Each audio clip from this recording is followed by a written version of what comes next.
दोस्तों, आज हम बात करेंगे कि खुदकुशी हराम क्यों करार दी गई है। क्या खुदकुशी करने वाले का जनाजा पढ़ाना चाहिए कि नहीं?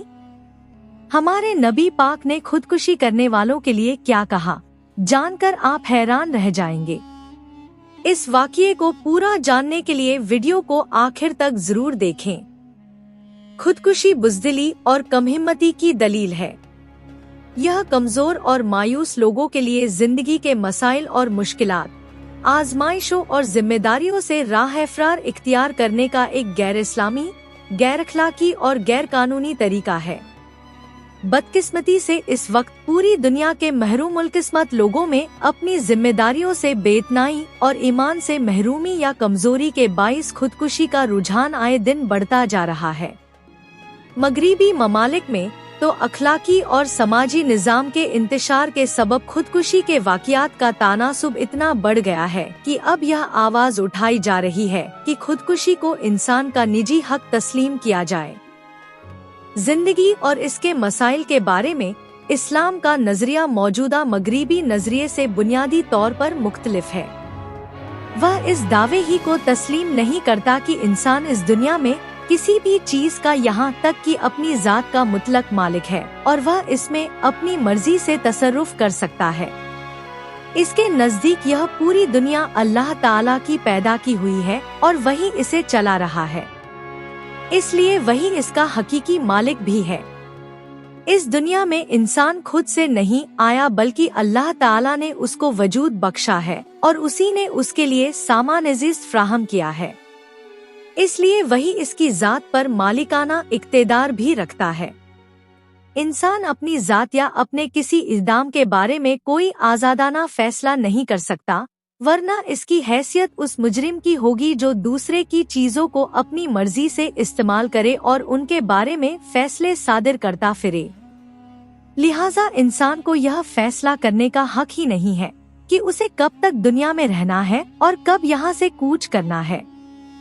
जिसने जिंदगी दी है वही फैसला करेगा कि जिंदगी कब वापस ली जाएगी। ज़माना-ए जाहिलियत में लोग तंगदस्ती के खौफ से अपनी औलाद को कत्ल कर देते थे ताकि वह उनकी परवरिश के बोझ से आज़ाद रहें। मगर इस्लाम ने न सिर्फ इसकी मुखालिफत की बल्कि इस फेल को हराम करार दिया और फरमाया, और न कत्ल करो अपनी औलाद को मुफलिसी के डर से। हम ही रोजी देते हैं उनको और तुमको भी, बेशक उनका मारना बड़ीख्ता है। बनी इसराइल। आदमी आफत और मुसीबत से फरार हासिल करने के लिए कभी खुद को हलाक कर लेता है, जिसे खुदकुशी कहते हैं। खुदकुशी करने के मकसद से आग में कूदना, पानी में डूबना, जहर खाना, गले में फंदा लगाना, इमारतों से कूदना, चलती गाड़ी से छलांग लगाना, चलती ट्रेन, बस, मोटर वगैरह के आगे जानबूझकर आ जाना, खुद को बंदूक की गोली मारना, यानी हर वह सूरत जिसमें जान जाने का कोई इम्कान हो, इसका करना हराम है और अजाब का बाइस है। दुनिया का अजाब तो यह है कि खुदकुशी करने वाला जब मौत की सख्ती में गिरफ्तार होता है तो यह आरजू करता है कि एक काश किसी तरह बच जाता तो फिर भी ऐसी भयानक गलती न करता, और आखिरत का अजाब दुनिया के अजाब से भी ज्यादा सख्त है। हज़रत जंदब रज़ी अल्लाह ताला अन्हु रिवायत फरमाते हैं कि रसूल अल्लाह सल्लल्लाहु अलैहि वसल्लम ने फरमाया, तुमसे पहले लोगों में से एक आदमी को ज़ख्म आ गया, उसने बेकरार होकर खुद को मार डाला। अल्लाह ताला ने फरमाया, मेरे बंदे ने खुद फैसला करके मेरे हुक्म पर सबकत की है, इसलिए मैंने इस पर जन्नत हराम कर दी। शरीयत इस्लामी की निगाह में खुदकुशी फेल हराम है। इसका सबब अल्लाह ताला की अता करदा नेमत हयात का कुफरान है। दर हकीकत इंसान का मादी वजूद और जिंदगी कोई कसबी चीज नहीं जिसे उसने अपनी मेहनत से कमाया हो, और न यह उसकी जाती मिल्कियत है, बल्कि यह खालिस्तन अल्लाह ताला की अता करदा नेमत है जो इंसान को अमानतन दी गई है। यह नेमत बाकी तमाम नेमतों के लिए असास की हैसियत रखती है। इसीलिए इस्लाम ने जिस्म और जान के तहफ़्फ़ुज़ का हुक्म दिया है और तमाम अफराद माशरा को इस अम्र का पाबंद किया है कि वह बहरसूरत जिंदगी की हिफाजत करें। जिंदगी को दरपेश खतरात के तदारुक पर मबनी तालीमात दी हैं, ताकि इंसानी जिंदगी पूरी हिफाजत और तवानाई के साथ कारखानाए कुदरत के लिए कारआमद रहे। इसीलिए इस्लाम ने जहां एक बेकसूर इंसान का कत्ल पूरी इंसानियत को मौत के घाट उतारने के मुतरादिफ करार दिया है, वहीं अपनी जिंदगी खत्म करने को भी हलाकत व बर्बादी का बताया है। सूरह बकरह में इरशाद रब्बानी है, और अपने ही हाथों खुद को हलाकत में न डालो और साहबान एहसान बनो। बेशक अल्लाह एहसान वालों से मोहब्बत फरमाता है। सूरह अन्निसा में अल्लाह ताला ने इरशाद फरमाया, और अपनी जानों को मत हलाक करो, बेशक अल्लाह तुम पर मेहरबान है। और जो कोई तददी और जुल्म से ऐसा करेगा तो हम अनकरीब उसे दोज़ख की आग में डाल देंगे, और यह अल्लाह पर बिल्कुल आसान है। और अहादीस मुबारका में भी खुदकुशी करने वालों के लिए सख्त वईदें सुनाई गई हैं।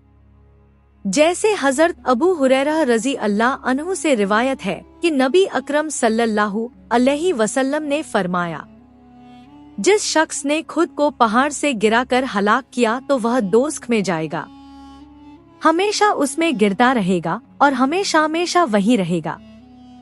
जिस शख्स ने जहर खाकर अपने आप को खत्म किया तो वह जहर दोज़ख में भी उसके हाथ में होगा, जिसे वह दोज़ख में खाता होगा और हमेशा हमेशा वहीं रहेगा। जिस शख्स ने अपने आप को लोहे के हथियार से कत्ल किया तो वह हथियार उसके हाथ में होगा, जिसे वह दोज़ख की आग में हमेशा अपने पेट में मारता रहेगा और हमेशा हमेशा वहीं रहेगा। हजरत साबित बिन झाक रजी अल्लाह अन्हु से मरवी है कि हजूर नबी अकरम सल्लल्लाहु अलैहि वसल्लम ने फरमाया, जिस शख्स ने किसी भी चीज के साथ खुदकुशी की तो वह जहन्नुम की आग में हमेशा उसी चीज के साथ अजाब दिया जाता रहेगा। मज़कूरा बाला हदीस में खुलूद फी नार यानी दोज़ख में हमेशा रहना ऐसी सजा है जो अहले सुन्नत के नजदीक सिर्फ काफिरों के लिए मखसूस है।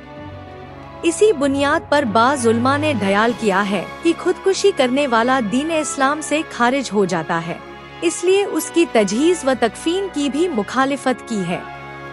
लेकिन मज़ाहिब अरबा में इस बात पर इत्तेफाक है कि खुदकुशी करने वाला दीन से खारिज नहीं होता। इसलिए खुदकुशी करने वाले को गुस्ल दिया जाएगा, उसकी नमाज इजनाजा अदा की जाएगी और उसके लिए दुआए मगफिरत भी की जाएगी। रसूल अकरम सल्लल्लाहु अलैहि वसल्लम ने इस गैरशरी अमल की हौसला शिकनी करने की धरस से खुदकुशी करने वाले की नमाज इजनाजा अदा करने से इनकार फरमाया। हजरत जाबिर बिन समुरा रजी अल्लाह अन्हु बयान करते हैं कि नबी अकरम सल्लल्लाहु अलैहि वसल्लम के सामने एक शख्स लाया गया जिसने अपने आप को एक तीर से हलाक कर लिया था। आप सल्लल्लाहु अलैहि वसल्लम ने उसकी नमाज इजनाजा नहीं पढ़ी।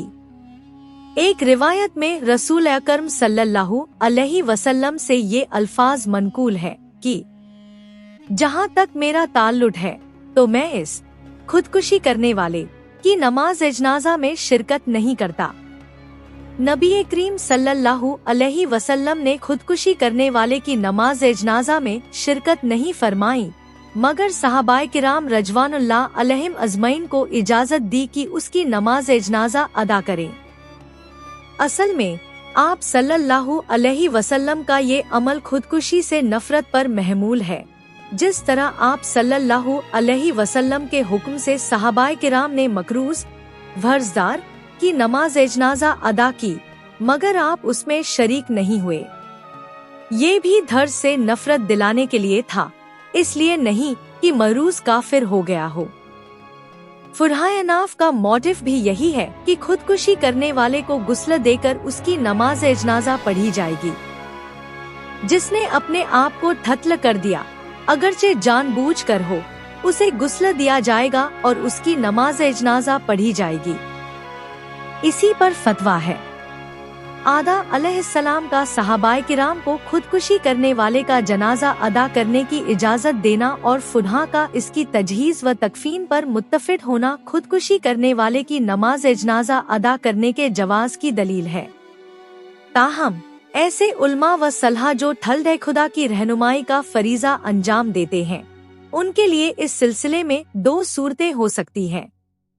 एक ये कि नमाज एजनाजा में शिरकत करके शरीक एजनाजा को इस दबिया फ़ेल की संगीनियत और शरई अहकाम से आगाह करें और रसूल अकरम सल्लल्लाहु अलैहि वसल्लम के उस्वा हसना के बारे में बताएं कि किस तरह आपने खुदकुशी करने वाले का जनाजा अदा न फरमाकर इससे ऐलान इबरात किया, ताकि आमनास इस फ़ेल एहराम के मर्तकिब न हो। दूसरी सूरत खुदकुशी करने वाले की नमाज एजनाजा में शिरकत न करने की है। जब हालात ऐसे हों कि जनाजा में शिरकत न करना लोगों को इसके इर्तिकाब से रोक सकता हो या इस जुर्म की संगीनियत का एहसास दिला सकता हो, तो ऐसा करने की भी इजाजत है।